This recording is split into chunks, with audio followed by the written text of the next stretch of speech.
80 के दशक में कई अभिनेत्रियां ऐसी हुई थी जिन्होंने बॉलीवुड में राज किया और अपनी अलग पहचान बनाई, लेकिन उसमें कुछ अभिनेत्रियां ऐसी भी रही जो आज गुमनामी की जिंदगी जी रही है। आज हम बात कर रहे हैं 40 साल तक सिनेमा जगत पर राज करने वाली एक्ट्रेस माला सिन्हा के बारे में। माला सिन्हा के चाहने वालों की कोई कमी नहीं है। वो दर्शकों के दिलों पर राज किया करती थी। उनकी एक्टिंग और गायकी के लोग दीवाने थे। फिर कुछ ऐसा हुआ जिसने न सिर्फ फिल्म इंडस्ट्री बल्कि एक्ट्रेस के फैंस को भी हैरान कर दिया।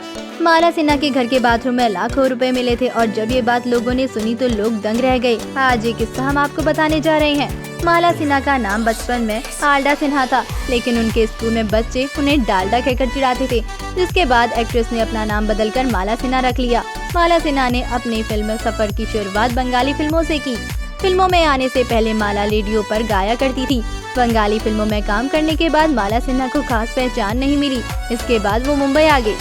सपनों की नगरी मुंबई ने माला सिन्हा को पहचान दिला दी। एक दिन अचानक माला सिन्हा की मुलाकात गुरुदत्त से हो गई। गुरुदत्त ने माला सिन्हा की खूबसूरती देखकर उन्हें फिल्म में लेने का मन बना लिया और फिर साल 1957 में आई फिल्म प्यासा में माला सिन्हा को कास्ट किया गया। इस फिल्म के निर्माता, निर्देशक और अभिनेता गुरुदत्त ही थे।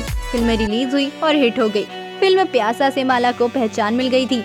फिर क्या था, माला सिन्हा के पास फिल्मों के ऑफर्स की झड़ी लग गई। इसके बाद उन्होंने हैमलेट, बादशाह, रियासत, एकादशी, रत्नमंजरी, झांसी की रानी, पैसा ही पैसा और एक शोला में अभिनय किया। दर्शकों के दिलों पर अब माला सिन्हा राज करने लगी थी।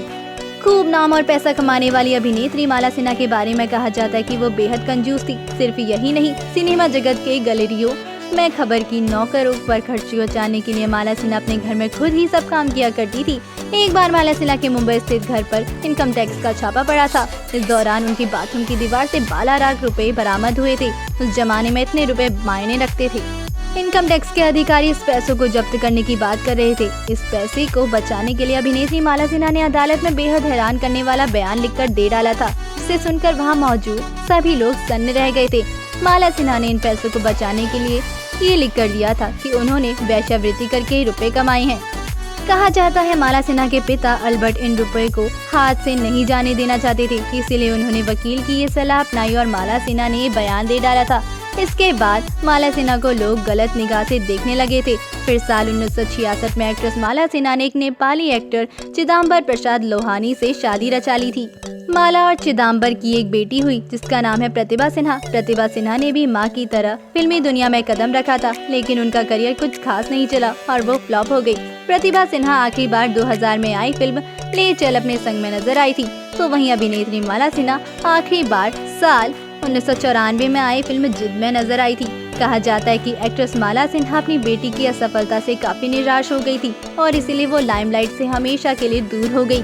अब वो अपनी बेटी के साथ मुंबई में कहीं रह रही है। माला सिन्हा ने अपनी फिल्मी करियर में 100 से ज्यादा फिल्मों में काम किया, जिसमें अपने हुए पर आए, फूल बने अंगारे, कर्मयोगी, धूल का फूल, आसरा, दो कलियां, आंखें, दिल तेरा दीवाना, हरियाली और रास्ता, हिमालय की गोद में, दिल तुझको दिया, नसीब, नया जमाना, लाल बत्ती, गुमराह, अनपढ़ जैसी तमाम फिल्में शामिल हैं।